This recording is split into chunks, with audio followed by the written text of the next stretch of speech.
día. Vamos a tener unos minutitos, vamos a apartar de esta mañana para hablar acerca de la Cena del Señor, esta reunión que nos convoca cada primer día de la semana. Y primeramente lo que vamos a ver es cuál es el nombre que la Biblia le da. No es Santa Cena, tampoco es Eucaristía.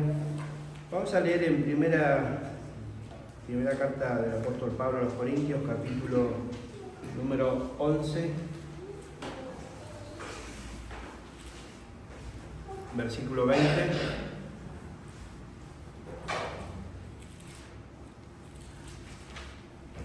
Hemos cantado acerca de que el pecado no nos puede atar, vamos a estar viendo de eso, y de que la cruz fue la que nos salvó, la sangre del Señor Jesucristo. Y dice, primera carta del apóstol Pablo a los Corintios, capítulo 11, versículo 20, dice: cuando pues os reunís vosotros, esto no es comer la cena del Señor. Y ahí vemos el nombre bíblico que se le da a esta reunión, la cena del Señor. No es un ritual, no es una tradición, ¿no? Sino que es una ordenanza, una ordenanza que el Señor le da a los suyos, a su iglesia, a los que han nacido nuevos. No se lo da a los conmovidos ni a los convencidos, es un mandato para los convertidos. Él la celebró con sus apóstoles. Muchas personas ven una película acerca del Señor, se conmueven, lloran, pero siguen su vida viviéndola como venían antes. Otros están convencidos, vienen a la iglesia, comparten con los hermanos, pero no hay cambios, no están caminando como convertidos, como dice Hechos 2, arrepentidos y convertidos. Si vamos para un lado, abrimos la palabra de Dios, la hacemos de nuevo y comenzamos a caminar el camino de Dios. Así que, ¿cuándo comenzó?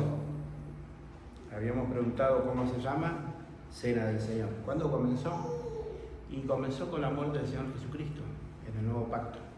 Pero también comenzó en el antiguo pacto, en Éxodo capítulo 12, todos recordamos, cuando el pueblo de Israel vivía esclavizado, estuvo aproximadamente 400 años esclavizados en Egipto. Egipto en la Biblia es figura del mundo. De la misma manera muchos de nosotros vivíamos esclavizados a nuestro modo de vivir, que nos creíamos que era lo mejor, hasta que Cristo vino, puso la fe en nosotros y fuimos liberados de esa esclavitud. De la misma manera Dios envió un libertador al pueblo de Israel cuando escuchó su clamor y mandó a Moisés para que les liberara. Recordamos la historia. Ellos tenían que apartar un corderito de 1 año, la flor de la vida, como el Señor Jesús.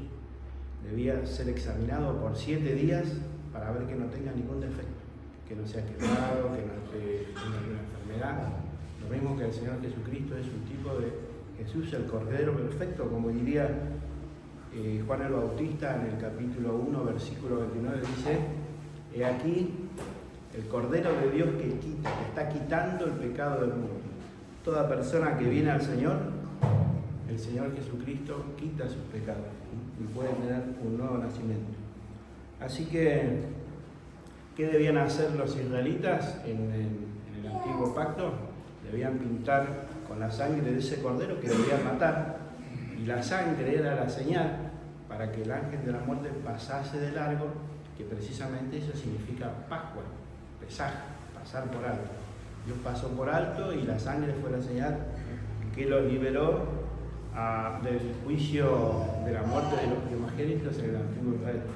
De la misma manera, cuando nosotros ponemos nuestra fe y nuestra confianza en la sangre y el sacrificio de Cristo, como hemos recordado recién, como hemos cantado, también Dios pasa por alto y dice 1 Corintios 5, 17, de modo que si alguno está en Cristo, nueva criatura es, las cosas viejas pasaron y todas son hechas nuevas. Dios nos comienza a ver a partir de que hemos aceptado al Señor Jesucristo y así comenzamos a caminar la vida cristiana.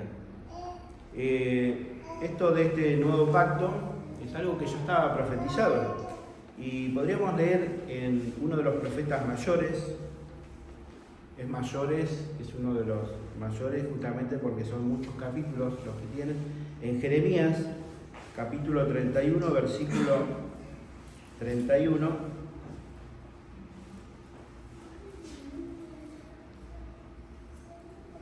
dice el profeta: porque Dios vio que era imposible ese pacto que Él había hecho con su pueblo, era imposible que los hombres lo cumplieran. Nos damos cuenta hoy nos damos cuenta que es imposible cumplir todos esos mandamientos que Dios había pedido. Lo vemos inclusive en la anécdota del joven rico, cuando él le pregunta al Señor cómo ser salvo y le dice, bueno, guarda los mandamientos, le dice Jesús. Él dice, todo lo he guardado. Jesús no le contradice, seguramente era una persona muy piadosa, pero Jesús, conociendo su corazón, le dice, bueno, vende lo que tenés, todo lo que tienes, y dalo a los pobres. Y se fue triste, dice la Biblia, y no se habla más de él. Seguramente era una persona muy religiosa, muy piadosa, pero no pudo tener el nuevo nacimiento, porque tenía su corazón puesto en las riquezas, en las cosas. Así que dice el versículo 31, he aquí vienen días en los cuales haré un nuevo pacto, dice Jeremías 31. Vienen días en que haré un nuevo pacto con la casa de Israel y con la casa de Judá, no como el pacto que hice con sus padres el día que los tomé para sacarlos de la tierra de Egipto, que hablábamos hoy, porque ellos invalidaron mi pacto, aunque fui yo un marido para ellos, dice Jehová. Dice el versículo 33, pero este es el pacto que haré con la casa de Israel. Después de aquellos días, dice Jehová, daré mi ley en su mente y la escribiré en su corazón. Y yo seré a ellos por Dios y ellos me serán por pueblo. Dice que la salvación justamente es lo que ocurre hoy, es para todos, no solamente para el pueblo de Israel. Y hoy nosotros adoramos y obedecemos a Dios y cumplimos su mandamiento, que es amarnos unos a los otros y amarlo a Él por amor, porque Él ha puesto en nuestro corazón el deseo de seguirle a Él, y ya no es por cuestión de cumplir. ¿Y para qué es esto de la Pascua? Vamos a ver nuevamente en la primera carta a los Corintios, el capítulo 11 de 1 Corintios.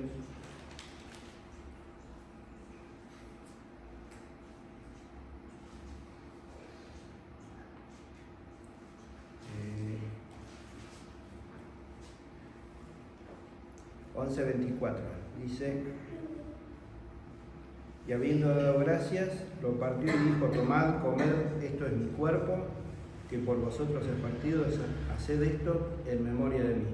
Y primeramente recordamos y llevamos a cabo esta reunión cada primer día de la semana porque Dios debe suponer, debe saber, se debe dar cuenta que somos olvidadizos y nos olvidamos de cómo fue ganada nuestra salvación. Entonces Él quiere que recordemos cada domingo, cada primer día de la semana, esto, pasado, también presente, vamos a ver, y también en el futuro nos habla de la cena.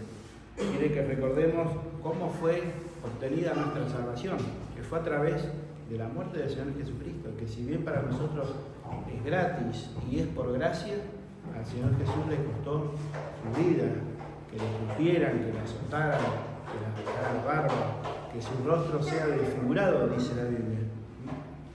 Así que hay una palabra que se repite, se menciona en 4 partes de la Biblia acerca de la cena, en 3 evangelios y también la carta a los Corintios. Hay una palabra que se repite que es gracias. Es una reunión de agradecimiento donde venimos a dar gracias a Dios por la salvación que Él nos regaló.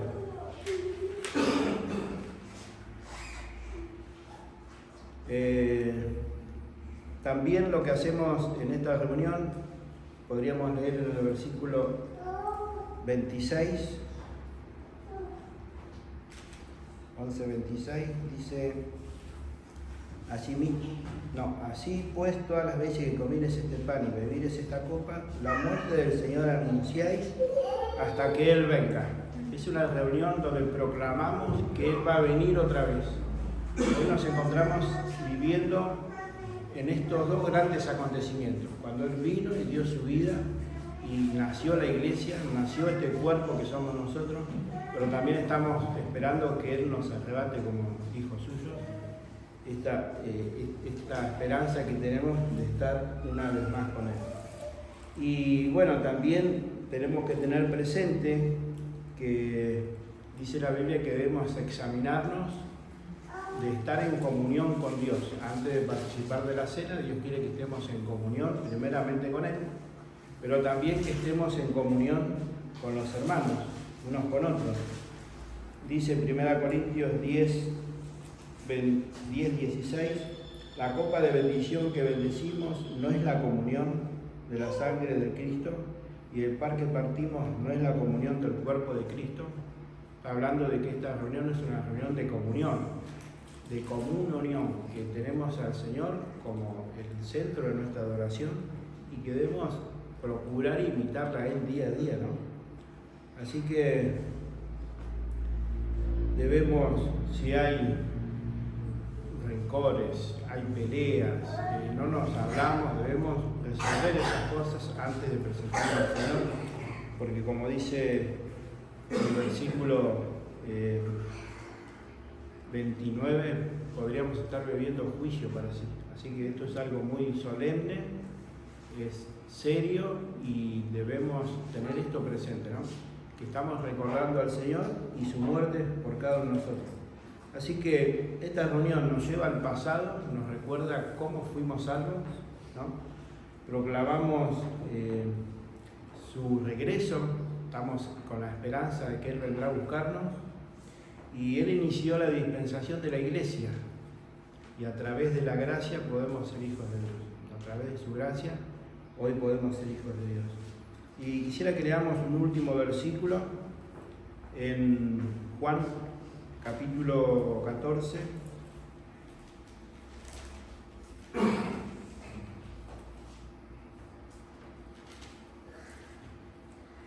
Uno al 3 dice: no se turbe vuestro corazón, creéis en Dios, creed también en mí.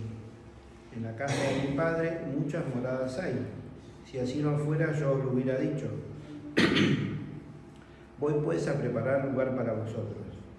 Y si me fuere y os preparare lugar, vendré otra vez y os tomaré a mí mismo, para que donde yo estoy, vosotros también estéis.